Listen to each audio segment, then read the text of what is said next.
بسم اللہ الرحمن الرحیم۔ السلام علیکم۔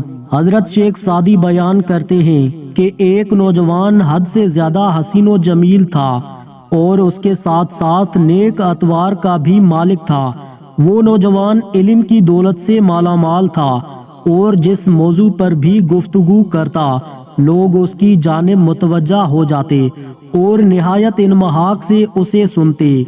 اس کے فیصلوں کی قدر بھی کی جاتی تھی اور وہ ایسا روشن چراغ تھا جس کے سامنے کسی دوسرے چراغ کی روشنی مانند تھی۔ ان تمام خوبیوں کے باوصف اس میں عیب یہ تھا کہ وہ الفاظ کو ان کے صحیح تلفظ کے ساتھ ادا کرنے کی قدرت نہ رکھتا تھا۔ ایک روز ایک بزرگ کی محفل میں اس نوجوان کا ذکر ہوا تو میں نے اس نوجوان کی اس کمزوری کا ذکر کیا اور پھر اپنی رائے دیتے ہوئے کہا کہ میرے نزدیک اس کی گفتگو میں یہ نقص اس لیے ہے کہ اس کے سامنے والے دانت صحیح نہیں ہیں۔ میری بات سننے کے بعد وہ بزرگ ناراض ہوتے ہوئے بولے کہ مجھے حیرانگی ہوتی ہے کہ اتنی خوبیاں دیکھنے کے بعد بھی تم اس نوجوان کے ایک معمولی عیب پر نظر رکھے ہوئے ہو۔ کیا یہ افسوس کا مقام نہیں کہ طاؤس کے دیکھنے والے کی نظر اس کے بدزیب پیروں پر ہی مرکوز رہے؟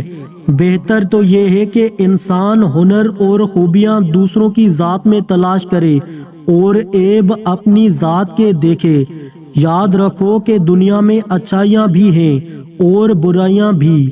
جس طرح گلزار میں پھول بھی ہوتے ہیں اور خار بھی، جس کا دل میلا ہو اسے ہر چیز میلی نظر آتی ہے، جس کا دل روشن ہو اسے ہر چیز روشن نظر آتی ہے۔ حضرت شیخ سعدی اس حکایات میں بیان کرتے ہیں کہ بے عیب ذات صرف اللہ عز و جل کی ہے، پس دوسروں کی ذات میں عیب تلاش کرنے سے بہتر ہے کہ اپنی ذات میں موجود عیبوں پر نگاہ ڈالی جائے اور ان کو دور کرنے کی کوشش کی جائے اور دوسروں کے اندر موجود اچھی باتوں کو اپنے اندر پیدا کرنے کی کوشش کی جائے۔